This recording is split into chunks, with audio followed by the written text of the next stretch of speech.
ورحمۃ اللہ وبرکاتہ۔ آج ایک اور نئی ویڈیو کے ساتھ آپ لوگوں کی خدمت کا پیش ہوا ہے، اور یہ ویڈیو بھی ایک اور ہستی کی ہے،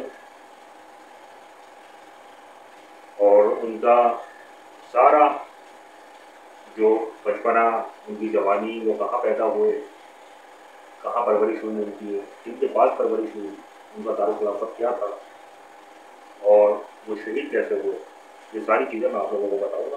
میں بات کر رہا ہوں اس ہستی کی جن کا نام ہے حضرت امام حسن علیہ السلام۔ حضرت امام حسن رضی اللہ تعالیٰ عنہ، جو کہ حضرت امام حسین رضی اللہ تعالیٰ عنہ کے بڑے بھائی، ان کی میں بات کر رہا ہوں، کیونکہ زیادہ تر لوگ جو ہیں وہ حضرت امام حسین کے نام کو زیادہ جانتے ہیں، اور حضرت امام حسن کے صرف نام کو جانتے ہیں، زیادہ تر میجورٹی جو ہے وہ۔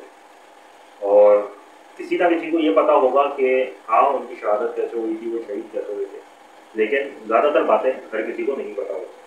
تو میں نے اس لیے ان لوگوں کے لیے یہ ویڈیو بنا رہا ہوں کہ جن کو حضرت امام حسن رضی اللہ تعالیٰ عنہ کے بارے میں کچھ بھی علم نہیں ہے، یا تھوڑا بہت جو علم ہے ان کے علم میں اضافہ ہو جائے۔ ویڈیو کو آگے شروع کرتے ہیں۔ حضرت امام حسن رضی اللہ تعالیٰ عنہ پیغمبر اسلام حضرت محمد مصطفیٰ صلی اللہ علیہ وآلہ وسلم اور محسن اسلام حضرت خدیجہ کے نواسے، امیر المومنین حضرت علی النساء حضرت فاطمہ زہرا کے فرزند، اور حضرت امام حسین جناب زینب و ام کلثوم کے حقیقی بڑے بھائی تھے۔ آپ 15 رمضان 3 ہجری کی شب بمقام مدینہ منورہ میں پیدا ہوئے، اور آپ کو بھی خداوند عالم نے معصوم، منصوص، افضل کائنات اور عالم علم لدنی قرار دیا۔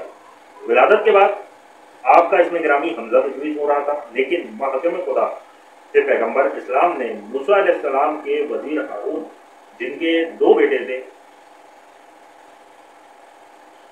شبر و شبیر، ان کے نام سے آپ کا نام حسن اور بعد میں آپ کے بھائی کا نام حسین ہوا۔ ماہر میں علم و نسب کا کہنا ہے کہ پروردگار عالم نے فاطمہ کے دونوں شہزادوں کا نام اہل عالم کی نگاہوں سے پوشیدہ رکھا تھا، یعنی ان سے پہلے پوری کائنات میں حسن اور حسین کے نام سے کوئی موسوم نہیں ہوا تھا۔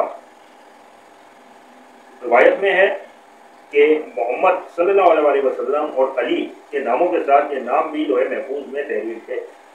بروایت بہار امام حسن کی ولادت کے بعد جبریل نے انہیں ایک سفید پارچہ میں لپیٹ کر جس پر حسن لکھا ہوا تھا پیغمبر اکرم کی خدمت میں پیش کیا، تو رسول کریم صلی اللہ علیہ وسلم بے انتہا خوش ہوئے اور ان کے دہن مبارک میں اپنی زبان اقدس دے دی، جسے آپ پوچھنے لگے۔